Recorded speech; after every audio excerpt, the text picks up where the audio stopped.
So at this point when Nigeria dey, wey dem supposed to dey work together to empower the economy of the country, to empower the situation of the country. In all aspects, I don't need to start naming what is really wrong with Nigeria. It's a sick country. We know Nigeria is sick, but the painful part is that if you go to the west, that they drag body. You go to the east, that they drag body. You go to the north, that they drag body. So now for Kano, neither for the drag body this time around when I want give una. We be see the day for courts. And upon all the courts where they don't go, waiting they don't bring come out from the courts.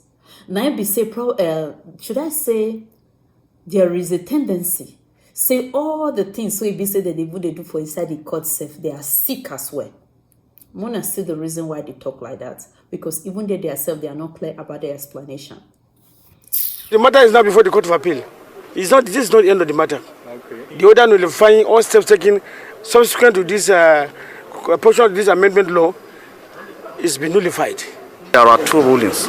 One, clearly the judge has stated the proceeding of the case pending the outcome of our appeal that it was pending before the Court of Appeal. The second ruling is concerning the application made by the claimant, the plaintiff, I can say, that he wants this court to declare the law passed, legitimately passed by the State House of Assembly, that is Kano State House of Assembly, that is the second respondent, null and void. But this court clearly stated in its ruling that he doesn't have the wherewithal, the jurisdiction and the power to declare a law that is passed legitimately by the State House of Assembly. Okay. But he came to the conclusion and agreed that though the attitude of the first and the fourth defendants, that is the Kano State government and the Attorney General of Kano State, they are in disobedience of court order that was issued. That was the interim injunction that was earlier issued on 23rd day of May 2024. I came to the Federal High Court. You had the ruling of this court. My prayer was granted. You can't remove an emir just like that because you are the governor or you are whoever you are. You must follow due process. I'm happy with what the court has done. That is the last hope of all the common man. Dr. Bati, Kano? Okay, Kano presents a very interesting case. There's an abracadabra going on out there. As a very sound student of adjective law, students of law will know the difference, what that means. This is my own opinion. I think what Justice Abdullahi Liman has done, is to give a confusing ruling which does not offer enough clarity, creating what you can call an abracadabra. Okay, in my view, the learned judge said something about, what did he call it, status quo. But he did not define the status quo. What exactly in the Kano chieftaincy matter constitutes status quo at this moment? He did not clarify it. Is it status quo in terms of the situation before the state government decided to install Lamido Sanusi as emir, or status quo after? If I will offer any advice, if you go to law faculty, every question they will say, this problem has occurred, give an advice. A trained lawyer is to give an advice. I will advise the Adobayoro camp to immediately approach the Court of Appeal to ask for the interpretation of what Justice Liman meant by status quo. What is the status quo in this matter? We do not know it. That's number 1 point. Number 2 point, Justice Liman on one hand upheld the repeal of the Kano State Council Bill, Emirates Council Bill, Okay, yes. What he has done in that regard is, it makes sense, in my view. I may be wrong, and I stand to be corrected. Because what he has simply done is to say, where the Legislative Assembly, the House of Assembly of Kano State, has his own powers to make laws. Those powers are guaranteed under Section 7 of the 1999 Constitution. So having repealed the law, he says the law stands. Now, where is the problematic point in Kano? In my view,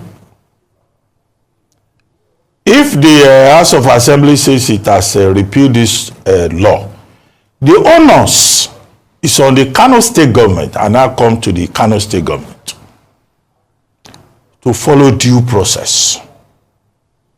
The Assembly has appealed the enabling law, but it will appear, in my view, that the Kano State government acted in haste. Within 24 hours, the governor has given his assent. The governor of Kano State did not follow due process. This is my opinion.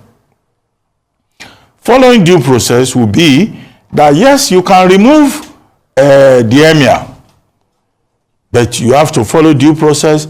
The Kingmakers Council, or what do they call it in Kano, Emirates Council, they also have to sit. They have to be part of the process. It didn't follow through. So you now created a situation whereby you have some people who are Kano stakeholders also saying, oh, we are not part of this and all of that.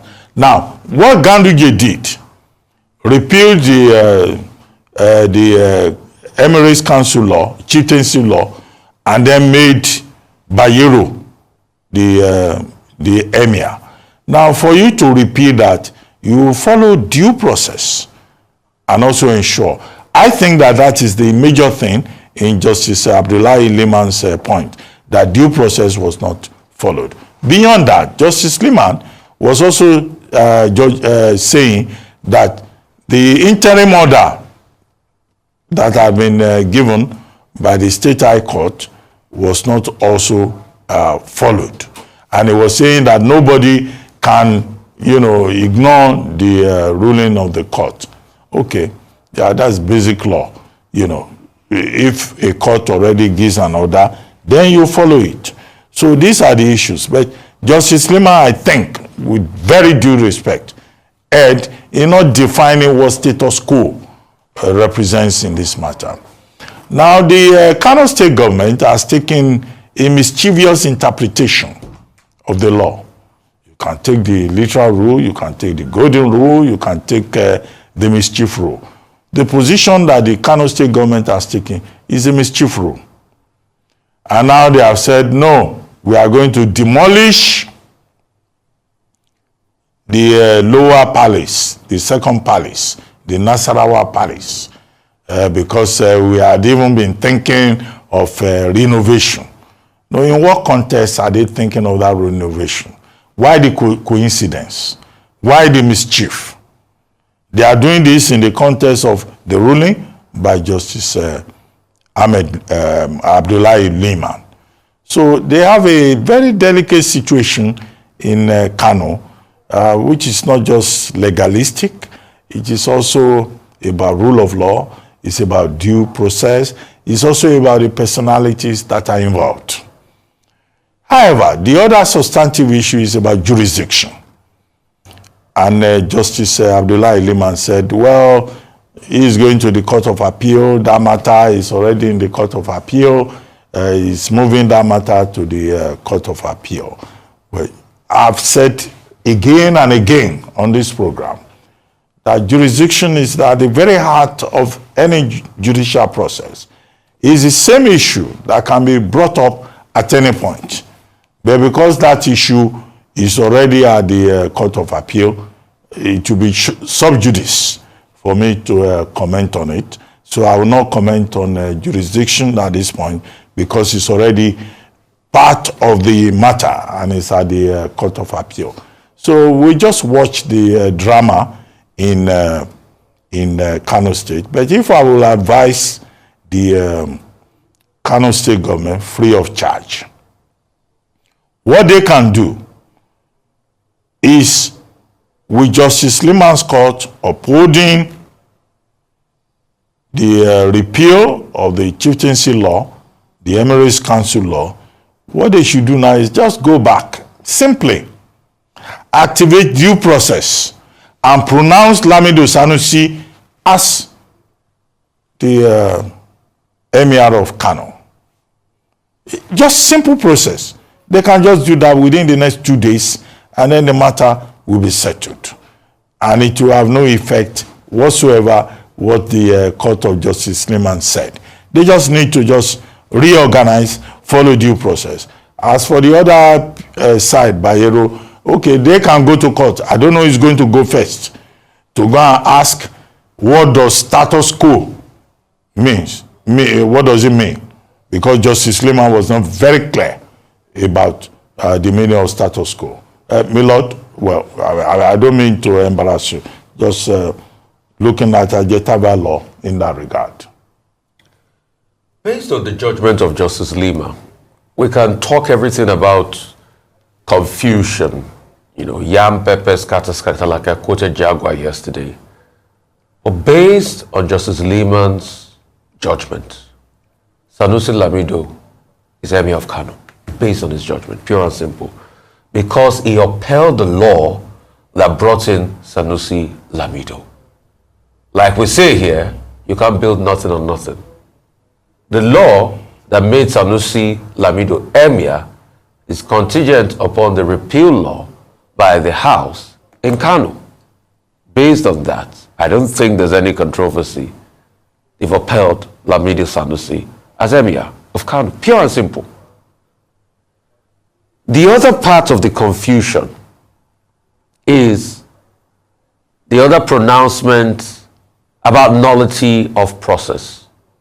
The argument some people are making, in fact, the Kano State government released a message as regards that, is the fact that the judge claimed that when they served them that stay of execution, that it was served on that day before the action was taken. But the Kano State government claimed that they had concluded the action and they didn't get the official stay of execution until the 27th, and the action was concluded on the 24th.